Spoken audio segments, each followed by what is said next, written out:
오늘 전하는 이 말씀은 한 달 전쯤에 전하려고 했다가 그날 성찬식이 있고 한데 설교 말씀이 너무 길어서 다른 말씀으로 대체하고 전하지를 못했던 말씀입니다. 그런데 오늘 전하기 위해서 다시 이렇게 수정을 하는 과정이 있어서 아무리 줄이려고 노력을 해봐도 길어요, 설교가. 그래서 설교가 40분 넘어가면 앉아있기 힘드시죠. 재미있는 시트콤 드라마도 25분이면 몸이 근질근질한데 굳이 이 말씀을 드리는 것은 40분 넘어 평상시보다 설교가 길어지면 마음들이 좀 두렵잖아요. 저 설교가 언제 끝날까. 근데 평소보다 한 10분만 더 허락해 주시기 바랍니다. 10분만 더 허락해 주시면 오늘도 더 큰 은혜가 있는 시간이 될 줄로 믿고 여러분들 시간 개의치 않는다는 그 확신 속에서 긴 설교 말씀을 시작을 하도록 하겠습니다.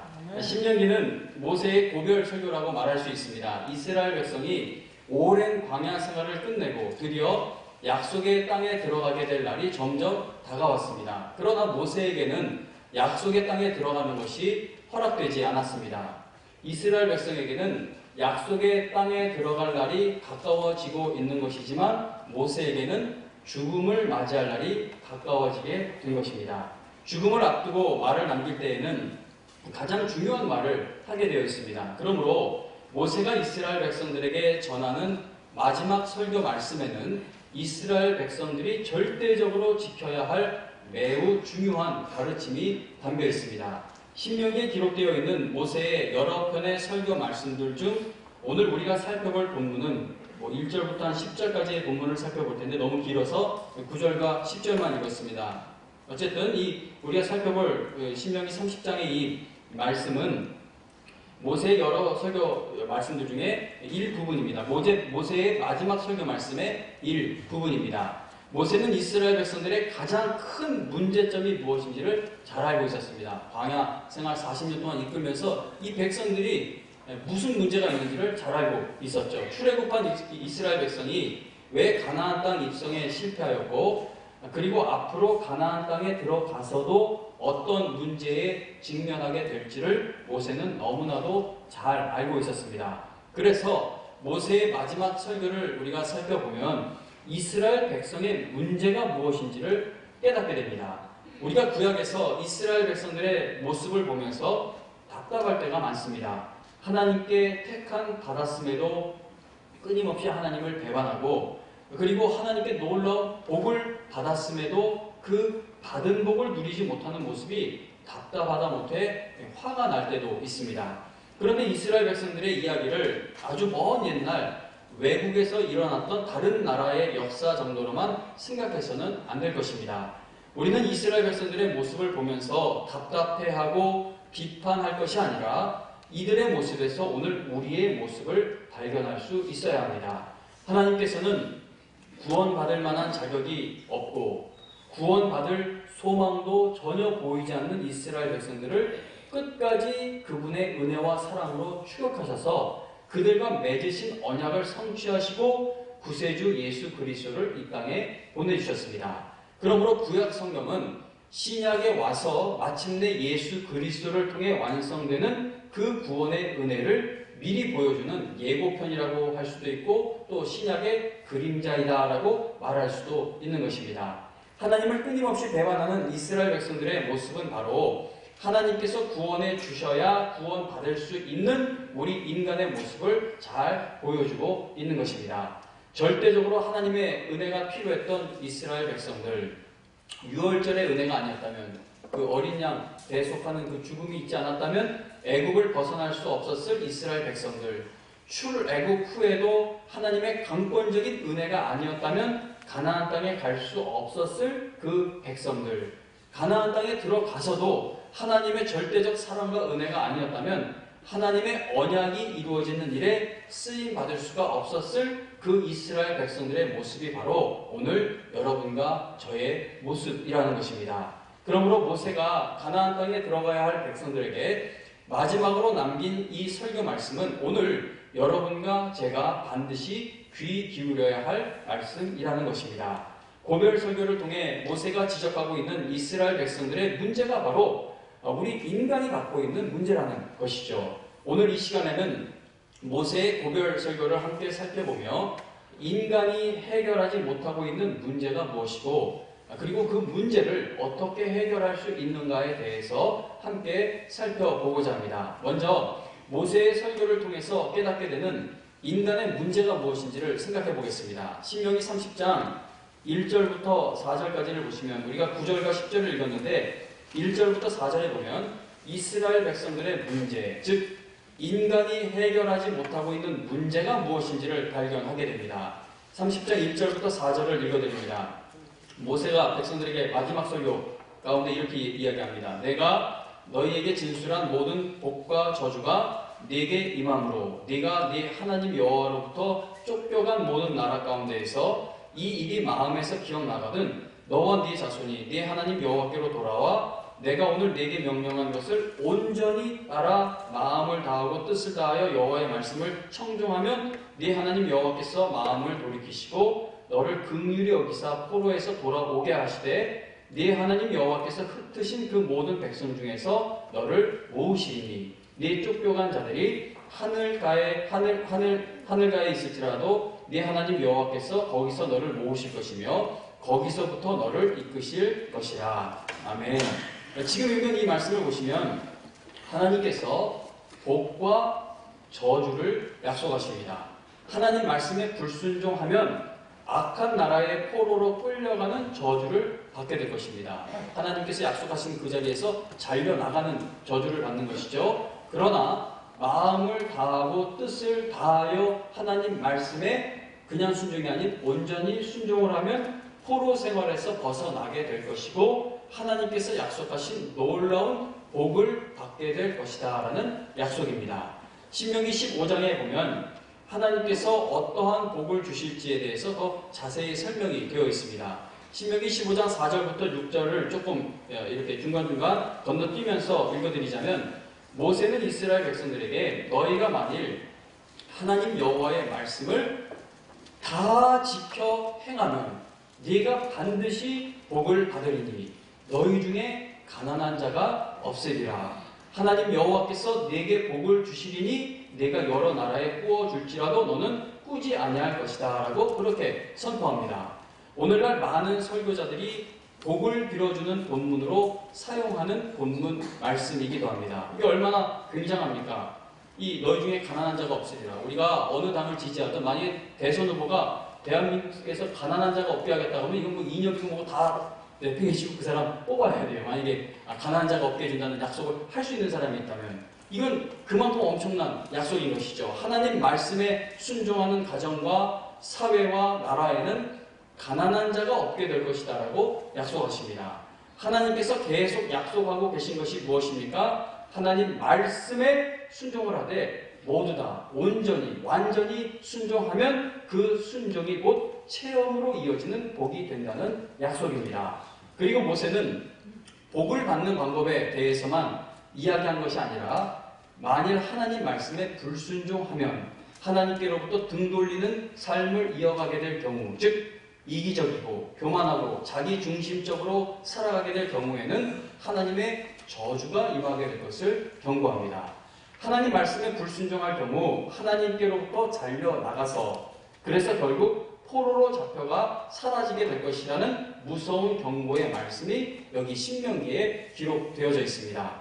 방금 읽은 1절부터 4절에도 보시면 모든 복과 저주가 이스라엘에게 임하게 되면 근데 복과 저주라고 했는데 어떤 저주가 임하는지를 이야기해 주죠. 이스라엘 백성들이 쫓겨가고 흩어지게 될 것이다 라고 그렇게 경고합니다.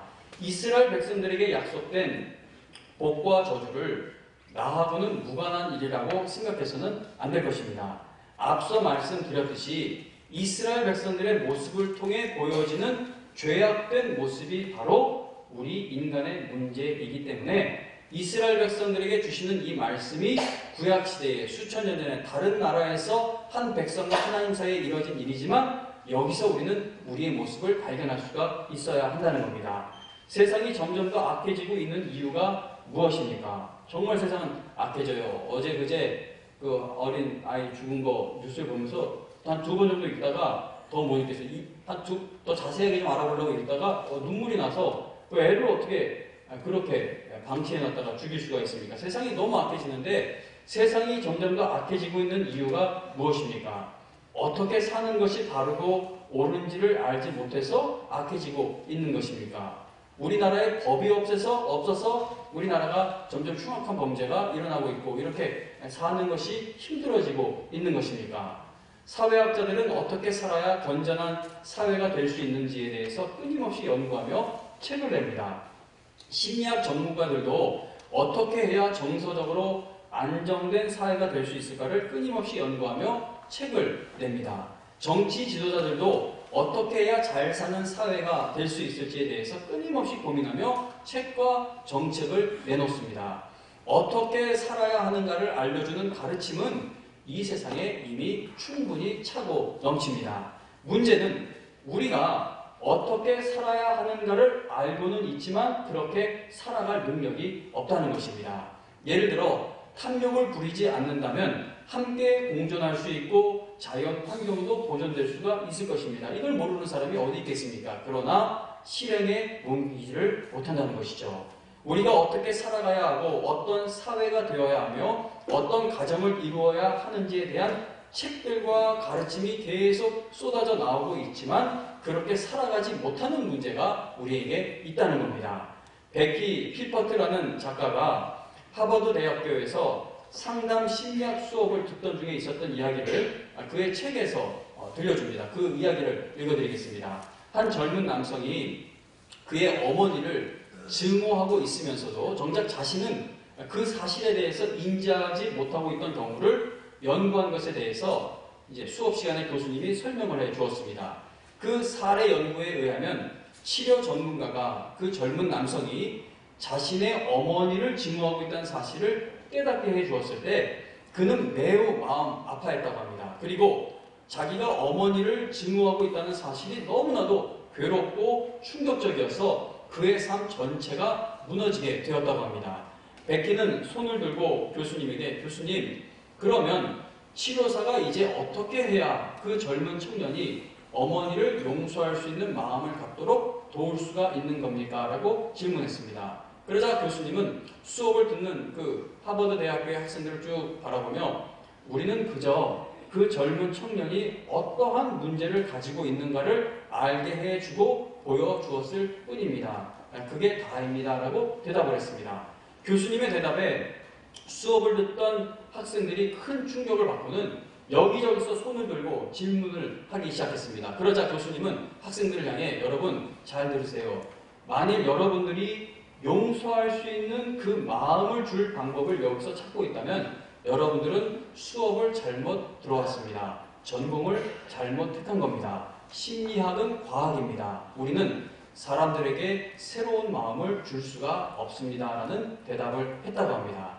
알파고와 같은 인공지능이 만들어질 정도로 과학은 엄청나게 진보하고 있지만 인간은 더욱더 파괴적인 모습을 보이고 있습니다. 자연과 사회와 가정에 점점 더 많은 문제들이 생기고 있습니다. 어떻게 해야 더 좋은 사회와 나라가 되고 더 나은 가정이 될 수 있는지를 알고 있다 하더라도 그렇게 만들 능력이 인간에게는 없다는 것이 이 우리가 살아가는 사회에서 증명되어지고 있는 것입니다. 이스라엘 백성들은 그들이 무엇을 해야 하나님의 복을 받을 수 있는지를 잘 알고 있었죠. 그러나 그렇게 살아갈 능력이, 순종할 능력이 그들에게 없었다는 겁니다. 다른 말로 하면 우리가 구약성경에서 한 부분을 떼어내서 순종하면 하나님이 이런 물질의 복을 주신다고 했습니다 할 때 아멘 한다는 게 이게 사실 좀 곰곰이 생각해 볼 필요가 있는 거예요. 하나님 그냥 순종을 요구하시는 것이 아니라 온전은 모두 다 지켜 행하면을 전제해 두시죠. 그게 복 받는 것이고 그렇지 못하면 저주를 받는다고 했는데 우리가 이 말씀에 이 물질 이거 준다는 말씀에 아멘을 해버리면 우리는 저주받는 위치에밖에 설 수가 없어요. 왜냐하면 이걸 다 지킬 능력이 없기 때문입니다. 그래서 기복신앙과 번영신앙을 심심하면 제가 꺼내는 이유는 우리는 그쪽으로 자꾸 마음이 이렇게 기울기가 쉬워요. 그래서 그런 설교가 차고 넘치는 것은 그게 잘 먹히니까요. 그게 쉬우니까 되는데 그러나 구약 성경에서 그걸 그렇게 쉽게 뜯어다가 우리 현재의 삶의 물질의 복과 이어간다는 것은 이거는 대단히 위험스러운 일입니다. 하나님께서 복과 저주를 약속을 하시는데 이스라엘 백성들이 어떻게 해야 순종하면 복을 받는 것을 알았지만 그들에게는 순종할 능력이 없었다는 겁니다. 자, 그러면 알고도 행하지 못하는 이 문제를 어떻게 해야 해결할 수가 있겠습니까? 하나님께서 우리를 저주하시려고 이 말씀을 준 건 아니시죠? 우리에게 복을 주시기 위해서 주셨는데 이 말씀을, 근데 우리는 그걸 행할 능력이 없습니다. 그렇다면 알고도 행하지 못하는 이 문제를 어떻게 해야 해결할 수가 있겠습니까? 본문 6절 말씀 신명기 30장 6절에 보시면 네 하나님 여호와께서 네 마음과 네 자손의 마음에 할례를 베푸사 너로 마음을 다하며 뜻을 다하여 네 하나님 여호와를 사랑하게 하사 너로 생명을 얻게 하실 것이며 라고 말씀합니다. 하나님께서는 아담과 하와가 범죄한 이후로 죄 아래 놓인 인류의 상태, 우리 인간의 상태를 너무나도 잘 알고 계십니다. 그럼에도 이스라엘 백성들에게 그들의 마음을 다하고 뜻을 다하여 하나님을 사랑하라고 요구하신 것은 그들이 그렇게 살아갈 수 있도록 그들의 마음에 할례를 베풀어 주실 것이기 때문입니다.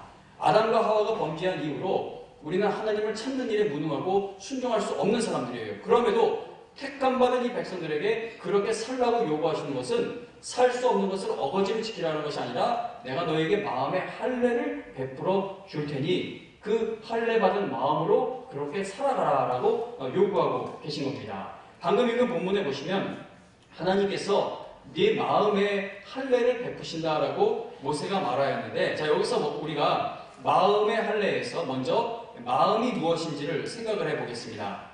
성경은 인간의 모든 생각과 감정은 마음에 의해서 조종된다라고 말씀합니다. 창세기 6장 5절에도 보면 홍수로 심판당하게 될 인류의 그 악한 모습에 대해서 그의 마음으로 생각하는 모든 계획이 항상 악하였다라고 표현합니다. 그러니까 생각은 머리로 하는 것이 아니라 마음으로 생각을 한다라고 성경은 이야기합니다. 마음은 인간의 가장 중심이 되는 장소라고 말할 수 있습니다.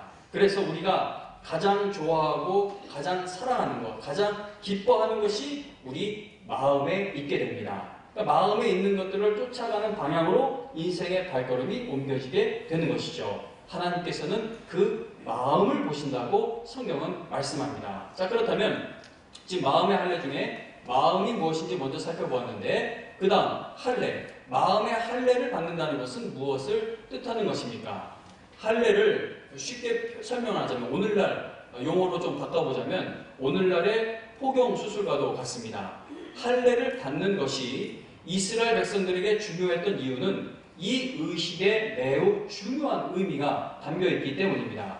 하나님의 명령으로 이스라엘 백성들에게 행해진 할례 의식은 하나님께 선택되어 하나님과 언약을 맺은 백성으로서 하나님께 순종하고 헌신하겠다는 약속의 증표였습니다. 계약서에 사인을 하고 이런 거 하듯이 하나님, 우리가 언약 백성으로서 하나님 그 언약에 순종하는 백성 되겠다는 그 증표로, 표징으로 할례를 받은 겁니다. 그러면 신명기에서 말씀하는 마음의 할례는 무엇을 뜻하는 것입니까?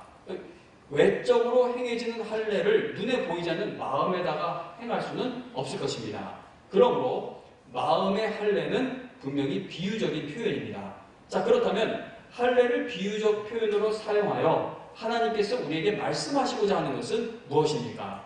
구약시대에 하나님의 언약 아래에 있는 백성들이었다면 의무적으로 해야 했던 할례를 비유로 사용해서 마음의 할례를 말씀하신 것은 하나님께 순종하는 삶은 외적인 모습만으로는 충분하지 않다는 것입니다. 이스라엘 백성들이 다 할례를 받았어요. 다 받았죠? 가정을 대표해서 남자들이 다 받았습니다. 그런데 이스라엘 백성들에게 할례를 받았다고 언약 백성이라는 것이 증명되지 않는다라는 것을, 너희들이 나를 온전하게 섬기고 있는 것이 그 외적인 모습만 갖고는 안 된다라는 것을 말씀하는 것이죠. 단지 의무감 때문에 하나님을 섬기는 것을 하나님께서는 원치 않으십니다. 하나님을 섬기는 자에게는 자원하는 마음과 하나님을 진정으로 사랑하는 마음이 있어야만 합니다. 이스라엘 백성들이 언약 백성으로서 외적으로 할례를 받은 것만 가지고는 그들이 하나님을 섬기는 것이 참된 헌신인지를 알 수가 없었던 것입니다. 왜냐하면 외적인 할례는 단지 의무감 때문에 받을 수도 있는 한 의식에 불과할 수도 있기 때문입니다. 그러니까 우리가 군대 가는 걸 생각해 보면 군대를 간다고 해서 모두가 다 애국심이 있는 것은 아닐 것입니다. 나라의 부름에 전적으로 순종을 해서 군대를 갔지만 대한민국 군인이 된 그 마음에 애국심이 있는 것은 별개의 문제가 될 수가 있다는 것이죠. 고된 훈련을 받아 적과 싸울 수 있는 전투력을 갖추게 된 그 군인된 모습만 보고는 애국심을 알 수 없는 경우가 많습니다. 세례를 받았고 교회에 나와 예배를 드리고 있고 헌금을 드리고 헌신을 하고는 있지만 그 외형적인 모습만 가지고는 하나님을 사랑하고 있는지가 증명되지 못하는 경우가 많습니다. 하나님께서는 언약 백성이라는 그 자부심을 갖고 이미 할례를 받은 백성들을 향해 너희에게 마음의 할례가 필요하다라고 말씀하고 계신 겁니다. 앞서 말씀드린 것처럼 우리는 가장 중요하게 생각하는 것을 내 마음 중심에 두게 됩니다. 그러므로 그 중요한 마음의 할례를 받은 신자는 내가 의무적으로 해야 하는 일이 곧 내가 가장 하고 싶은 일이 된다는 것이죠. 이걸 조금 더 쉽게 말씀을 드려보겠습니다. 조금 더 쉽게 말씀드리자면 마음의 할례를 받은 신자는 하나님을 섬겨야 하는 이 의무가 곧 그가 가장 하고 싶은 일이 되어야 한다는 것입니다. 그렇다면 내가 하나님을 의무감 때문에 섬기고 있는 것인지 아니면 하나님을 진정으로 사랑하기 때문에 여기 있는 것이고 하나님을 진정으로 사랑하기 때문에 섬기고 있는 것인지를 어떻게 구분할 수가 있겠습니까? 이 질문을 조금 바꾸어 말하자면 여러분들이 마음의 할례를 받았는지를 신약에서의 표현을 사용하자면 마음의 할례를 또 좀 다른 말로 하자면 여러분들이 새 마음을 받았는지를 어떻게 확인할 수가 있느냐는 것입니다. 우리는 외적인 할례를 받으면 그걸로 된 것으로 생각하는데 하나님께서는 마음의 할례를 이야기하고 계십니다. 그렇다면 이걸 어떻게 확인할 수가 있겠습니까? 여러분들이 마음의 할례를 받았다면 즉 하나님께서 주신 새 마음을 얻은 신자들이라면 신명기 30장 6절에서 발견되는 특징들이 여러분들의 삶에서 나타나야 할 것입니다. 첫째로 마음의 할례를 받았다면 즉 하나님이 주신 새롭게 주신 마음을 가졌다면 하나님을 사랑하는 특징이 나타나야만 할 것입니다. 6절을 다시 한번 보시면 네 하나님 여호와께서 너희 마음의 할례를 베푸사 너로 마음을 다하며 뜻을 다하여 내 하나님 여호와를 어떻게 한다고 합니까? 사랑하게 하사라고 말씀을 합니다. 자, 지금 읽은 말씀을 보시면 마음이 새로워졌다는 것의 가장 큰 특징은 마음의 할례를 받았을 때의 가장 큰 특징은 어떤 종교적인 지식이 확 늘어나는 것에서 확인될 수 있는 것이 아니라 영적인 깨달음에서 확인된다는 사실을 우리가 알 수 있습니다. 신명기 29장 3절과 4절 우리 30장 말씀 보고 있는데 바로 한 장 뒤에 있는 전에 있는 29장 3절과 4절에 보면 여호와께서 이 말씀하십니다. 이스라엘 백성들에게 애굽 땅에서 행하신 그 큰 시험과 이적과 큰 기사를 네 눈으로 보았느냐. 이스라엘 백성들이 엄청난 하나님의 능력을 애굽 땅에서 보았죠. 근데 이어지는 말씀에 보시면 그러나 깨닫는 마음과 보는 눈과 듣는 귀는 오늘 여호와께서 너희에게 주지 아니하셨느니라 라고 말씀합니다. 지금 읽은 말씀을 보면 하나님께서 우리에게 깨닫는 마음을 주시지 않는다면 하나님께서 행하시는 일들을 보고 들어도 이 설교 말씀을 듣고 성경을 펴서 읽어도 하나님이 우리의 마음을 깨트려 주셔서 깨닫는 마음을 주시지 않는다면 우리는 깨닫지 못한다는 것을 알 수 있습니다. 우리가 교회를 이렇게 열심히 나와서도 이렇게 내가 애써 번 거 하나님 앞에 기쁜 마음으로 헌금을 드리면서도 여전히 하나님의 은혜만을 전적으로 의존해야만 하는 이유가 바로 여기에 있습니다. 설교 준비를 한 달의 기간을 두고 아무리 열심히 준비를 해왔어도 말씀을 선포할 때에는 전적으로 하나님만을 의존해야 하는 이유가 바로 여기에 있습니다. 우리가 듣고 있는 것을 맛보아 알게 되고 깨닫게 되는 것은 성령께서 역사하시는 일이기 때문입니다. 18세기에 미국의 뉴 잉글랜드 지역에서 목회를 했던 조나단 에드워즈 목사님은 세상의 학자들로부터도 천재 철학자이자 신학자로 인정을 받습니다. 우리 기독교에서만 대단한 사람으로 보는 것이 아니라 세상에 아주 뛰어난 학식을 가진 사람들도 미국이 배출한 아주 뛰어난 손에 꼽히는 그러한 철학자로 이야기를 합니다. 아주 대단한 사람으로 인정을 받는데, 에드워즈 목사님이 목회를 하던 1730년대, 40년대의 뉴 잉글랜드 지역에서는 거의 모든 사람들이 다 교회를 다녔습니다. 미국이 기독교를 국교로 정한 적은 없지만 모든 사람들이 거의 아주 기독교적 가치관으로 나라가 세워지고 그렇게 운영이 되어졌죠. 그래서 1730년대에는 모든 사람들이, 뉴 잉글랜드 지역에 있는 사람들이 다 교회를 다녔습니다. 거의 모든 사람들이 다 예수님이 우리의 죄를 위해 죽으신 것을 믿었고 삼위일체 하나님을 믿었습니다. 그러나 조나단 에드워즈 목사님은 기독교 교리를 믿고 세례를 받았으며 스스로를 크리스찬이라고 부르는 사람들 중에도 아직 새 마음을 얻지 못한 사람들, 즉 거듭나지 못한 사람들이 있다는 사실을 알았습니다.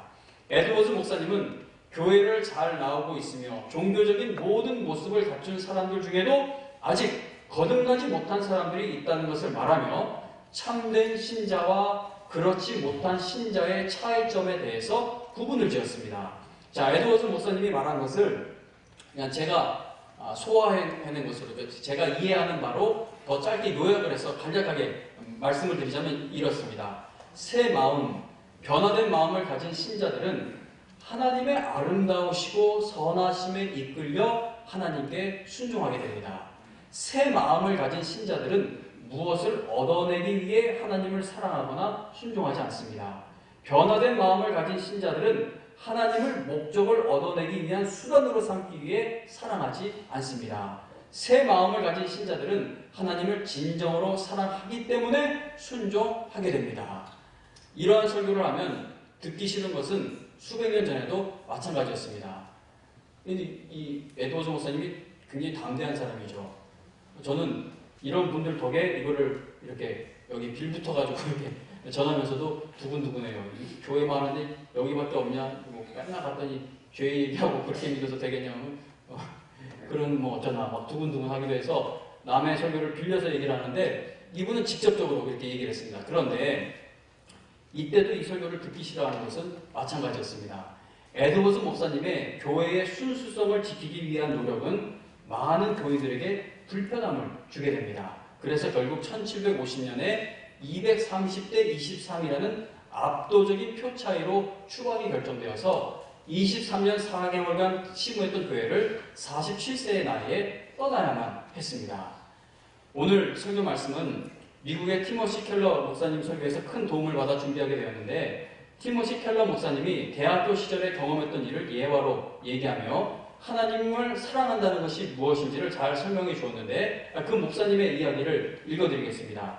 켈러 목사님은 대학교 때 음악 과목을 수강하면서 모차르트의 음악을 많이 들어야만 했습니다. 왜냐하면 모차르트와 관련된 문제들이 그 시험에 아주 중요하게 나왔기 때문입니다. 그래서 켈러 목사님은 시험에서 좋은 점수를 얻어 학점 평균 점수를 올리기 위해서, 그리고 나중에 졸업하고 나서 취직할 때 그 점수를 또 들고 나가 사용해야 되기 때문에 그러기 위해서 모차르트의 음악을 정말 열심히 들었다고 합니다. 그런데 대학생 시절에는 나중에 돈을 많이 벌기 위해 모차르트를 들었다면 이제는 아내와 함께 모차르트 음악을 듣기 위해 돈을 사용하고 있다고 합니다. 이제는 더 이상 의무적으로 모차르트를 들어야 할 아무 이유가 없습니다. 그러나 모차르트 음악의 그 아름다움에 사로잡혀 이제는 모차르트를 듣고 있다는 겁니다.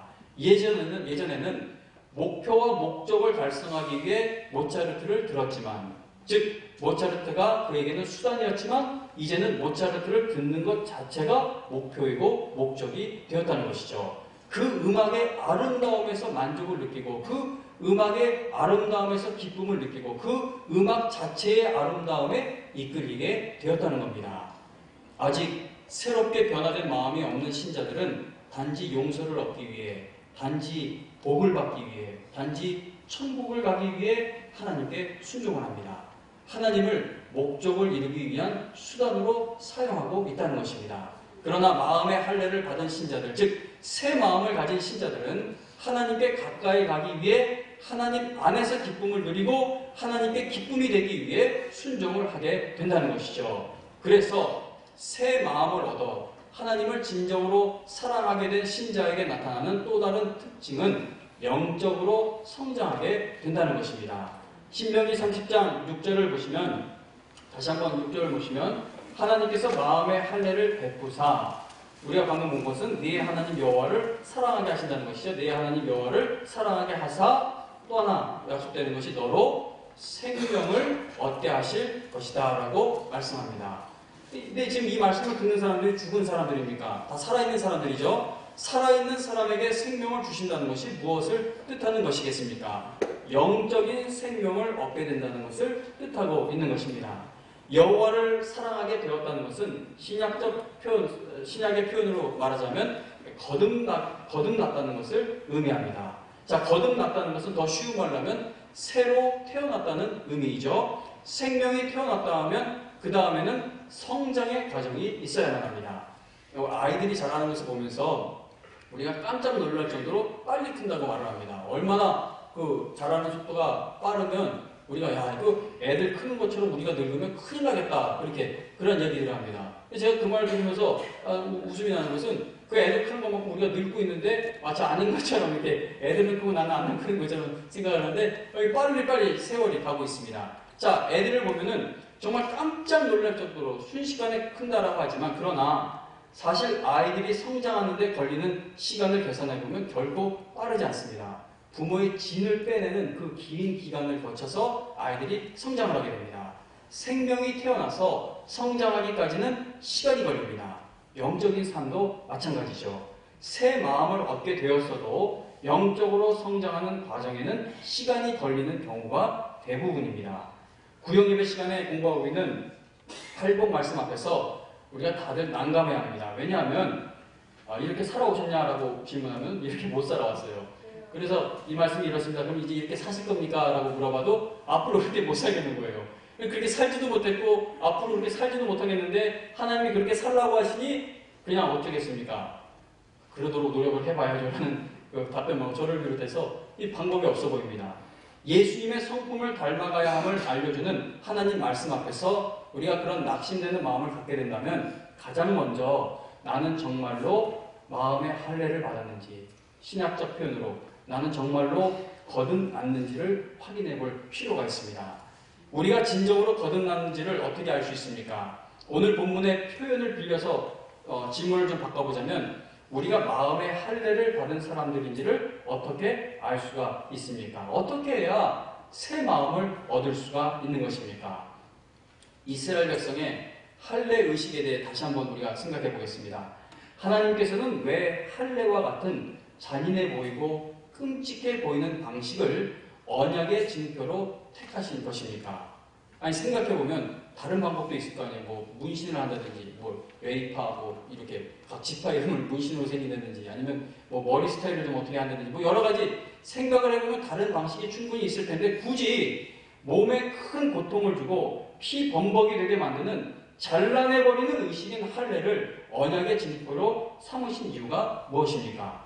창세기 17장 14절에 보면 하나님께서 아브라함에게 할례를 언약의 징표, 표징으로 주시면서 할례를 받지 아니한 남자, 곧 그 포피를 베지 아니한 자는 백성 중에서 끊어지리니 그가 내 언약을 배반하였음이니라 라고 말씀하십니다. 이게 다른 말로 하면, 쉽게 말하면 무슨 말씀이죠? 할례 의식에서 보여지는 잘려나가는 끔찍함은 바로, 베어지는 끔찍함은 바로 언약을 배반한 자가 받게 될 그 저주를 상징하고 있는 것입니다. 아담과 하와가 하나님과의 약속을 깨트리고 자기들 스스로 인생의 주인이 되려고 했을 때 그들은 에덴 동산에서 잘려나가게 됩니다. 쫓겨나게 되죠. 잘려나간 겁니다. 죄의 형벌은 하나님께로부터 잘려나가는 것임을 성경은 우리에게 보여줍니다. 그러므로 할례라는 의식은 죄로 인해 하나님께로부터 잘려나가야 하는 우리 인간의 상태를 보여주고 있는 것입니다. 그러면 할례의 이러한 의미를 생각해 볼 때 하나님께서 우리에게 마음의 할례를 베풀어 주시기 위해, 즉 우리에게 새 마음을 주시기 위해, 우리를 거듭나게 하시기 위해서 하나님의 행하신 일은 무엇입니까? 십자가 위에서 예수 그리스도께서 하나님께로부터 잘려나가는 그 고난을 우리 대신에 그분이 당하시게 됩니다. 가시로 만들어진 관이 예수님의 머리에 깊이 눌려졌을 때 가시가 예수님의 머리와 이마를 찢으며 들어갔습니다. 병사가 찌른 창이 예수님의 옆구리를 찢어 놓았습니다. 예수님의 손과 발에는 못이 박혀 찢어졌습니다. 예수님은 십자가 위에서 배이신 모습으로 돌아가신 것이죠. 그리고 예수님의 육신의 배임만 있었던 것이 아닙니다. 우리가 잘 알다시피 예수님은 죽음을 앞에 두시고 나의 하나님, 나의 하나님, 어찌하여 나를 버리셨나이까? 라고 외치셨습니다. 예수님은 영적으로 잘려나가게 되는 그 끔찍한 고난을 십자가 위에서 당하신 겁니다. 예수님께서 당하실 고난에 대해서 이사야 선지자가 이미 오래전에 예언을 했습니다. 이사야서 53장에 보면 그가 찔림은 우리의 허물 때문이요 그가 상함은 우리의 죄악 때문이라. 그가 징계를 받음으로 우리는 평화를 누리고 그가 채찍에 맞음으로 우리는 나음을 받았도다. 그리고 8절에 이어서 하는 말이 그가 살아있는 자들의 땅에서 끊어짐은 마땅히 형벌받을 내 백성의 허물 때문이라 라고 말씀합니다. 골로새서 2장 11절에 보면 그 안에서 너희가 그가 여기서 말하는 예수 그리스도 안에서 너희가 손으로 하지 아니한 할례를 받았으니 곧 육의 몸을 받는 것이요 그리스도의 할례니라 라고 말씀합니다. 이 말씀이 그냥 골로새서 말씀만 펴고 보면은 이해하기가 굉장히 어려운 말씀이지만 오늘 우리가 살펴본 말씀들에 비추어서 이해를 해보면 그리스도의 할례를 우리가 받았다는 것이 무엇을 의미하는지를 깨달을 수가 있는 것입니다. 할례 의식이 의미하는 죄의 형벌로 인해 잘려나가는 형벌의 고통을 예수님께서 십자가 위에서 당하신 겁니다. 예수 그리스도께서 심판의 할례를 십자가 위에서 우리를 대신해 당하셨다는 것이죠. 오늘 신명기 말씀에서 보았듯이 불순종하는 자에게 임해야 할 저주인 여호와로부터 쫓겨나는 그 형벌을 예수님께서 우리를 대신하여 다 받으셨다는 겁니다. 아담과 하와가 하나님께 반역하고 나서 에덴에서 잘려나갔을 때, 에덴에서 추방되었을 때 불칼을 든 천사를 입구에 세워두셨습니다. 불칼은 하나님의 심판을 상징합니다. 그런데 예수님께서 범죄한 인간을 대신해 그 심판의 칼에 베이심으로 이제 우리가 다시 하나님께로 돌아갈 수 있는 그 길이 열리게 되었다는 겁니다. 만일 여러분들이 예수 그리스도께서 여러분들을 위해 당하신 일을 알려주는 이 하나님 말씀 앞에서, 이 복음 앞에서 지금 아멘이 나오시고 마음이 움직이신다면 여러분들은 마음의 할례를 받으신 분들입니다. 극적으로 이걸 체험하는 사람들도 있지만 이렇게 잔잔하게 체험하는 사람들이 더 많습니다. 죄로 인해 하나님께로부터 잘려나가야 할 나를 대신해 예수님이 잘려나가는 고통당하신 일에 여러분들의 마음이 반응을 하고 있다면 이미 하나님께서 여러분들에게 마음의 할례를 베푸신 증거가 될 수 있다는 것이죠. 왜냐하면 구원, 이 말씀을 받아들이는 것이 벌써 하나님께서 어느 시점인지 모르지만 먼저 역사하여 주셨기 때문에 이 복음의 반응이 가능하기 때문입니다. 구원받은 이후에는 우리의 행위가 분명히 믿음을 증거해야 하지만 구원받는 그 처음의 시작은 우리의 어떤 행위와 공로도 비집고 들어갈 틈이 없습니다. 그러므로 이 예수님의 고난과 복음의 말씀에 있어서 뭉클함이 있고 아멘이 있다면 여러분들은 마음의 할례를 받은 사람들임을 잊지 마시기 바랍니다. 우리가 순종해서 마음의 할례를 받는 게 아닙니다. 이걸 자꾸 헷갈려요. 순종해서 마음의 할례를 받으려면 그게 순종해서 마음의 할례를 받는 게 아닙니다. 우리가 순종해서 새 마음을 얻게 되는 것도 아닙니다. 구원을 받는 것에는 행위에 있지 않죠. 우리가 팔복 말씀을 지켜야 천국에 들어가는 게 아닙니다. 천국에 들어갈 백성이기 때문에 아직도 지키지 못할 것이 뻔하지만 그래도 그걸 지키기 위해 노력을 하게 되는 것이죠. 우리는 하나님 말씀에 순종할 능력이 없고 하나님을 찾는 일에 다 무능한 사람들입니다. 예수 그리스도께서 그러한 여러분과 저를 대신해 모든 형벌을 받으신 것입니다. 그러므로 하나님 아버지, 저에게 새 마음을 주옵소서. 제가 어떤 일을 이루었기 때문에 새 마음 주시기를 간구하는 것이 아니라 예수 그리스도께서 저를 위해 행하신 모든 일들을 의지하여 새 마음 주시기를 간구합니다 라고 기도하시기 바랍니다. 우리는 하나님께서 마음의 할례를 베푸셨기 때문에 하나님께 순종할 수 있게 된 것이고 하나님께 나아갈 수 있게 되었다는 것을 단 한순간도 잊지 마시기 바랍니다. 거듭나는 것은 내가 할 수 있는 일이 아닙니다. 태어나는 것은 내가 할 수 있는 일이 아닌 것이죠. 그러나 태어난 후에는 성장해야 합니다.